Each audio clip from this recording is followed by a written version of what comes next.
Here I am in the hamlet of Haugh. It is spelt Haugh. I think you pronounce it Haugh.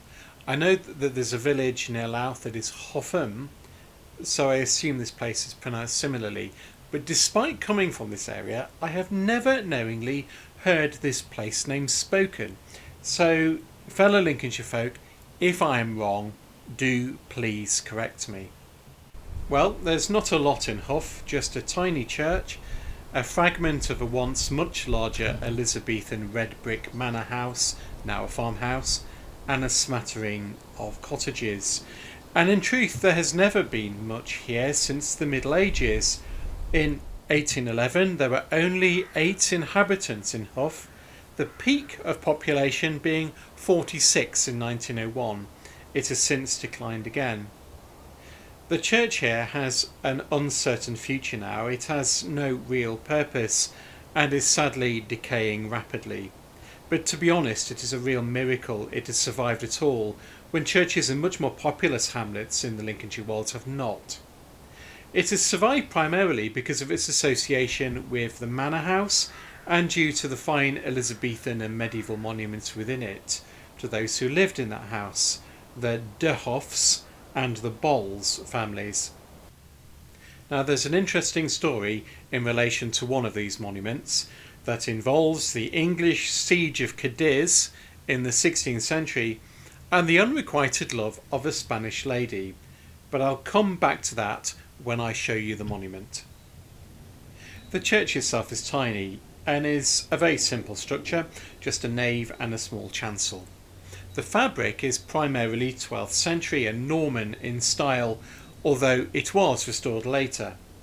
It is built of local materials, Spilsby greenstone, and an awful lot of chalk that's been dug directly out of the Lincolnshire Wolds. Both are cheap and are terrible building materials, but would once have been protected on the outside with a layer of lime mortar and lime wash, so it didn't matter, as you wouldn't see or expose that material. You enter the church through the south door, which is one of the later additions, a late 14th century statement piece with a very fancy OG shaped head to it.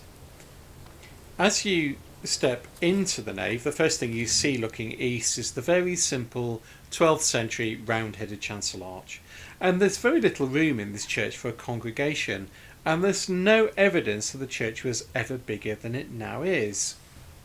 At the back of the church is another later addition, a late 14th century font, and in common with other fonts in this area, it's decorated with traceried panels, some copying window forms.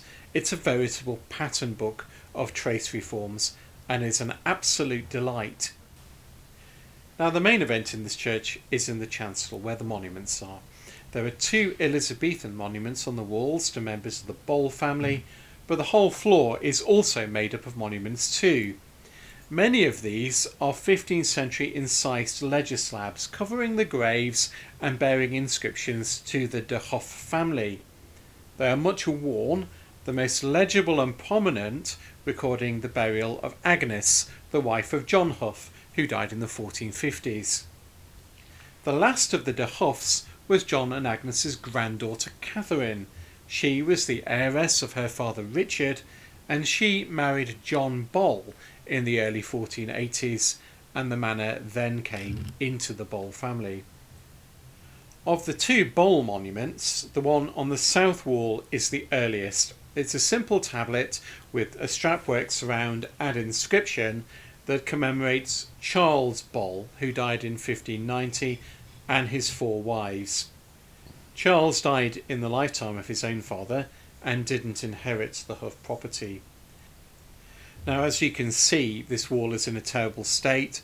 All the plaster's coming off it, it's very damp, and I think this fine tablet is currently in peril, particularly given that it's made of a very soft material called alabaster. The other monument opposite commemorates Charles's son, Sir John Boll. Also of alabaster, it is a much finer monument. It shows Sir John in full Elizabethan armour, with his wife Elizabeth, who he married in 1584.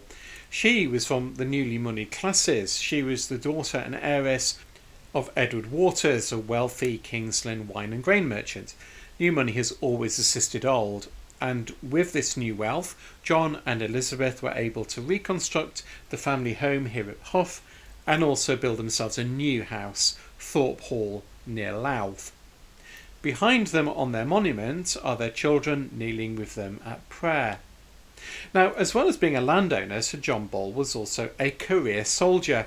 He saw active service in Ireland under the Earl of Essex and was for a time the Governor of Kinsale.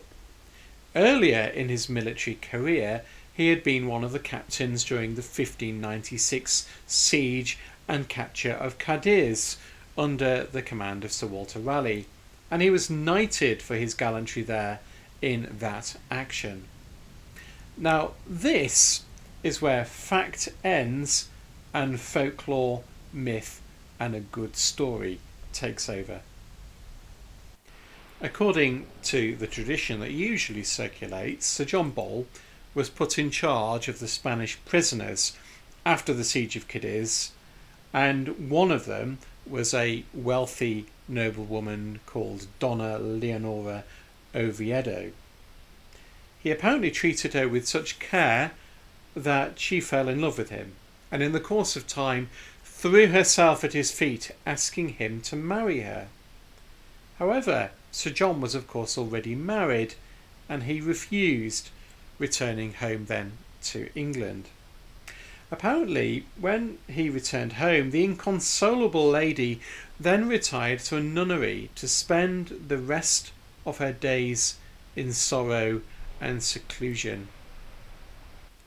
On Sir John Ball's departure from Cadiz, the story goes that the Spanish lady gave to him a number of presents, including a profusion of jewels and other valuables, and among them was her portrait, a portrait of her wearing a green dress.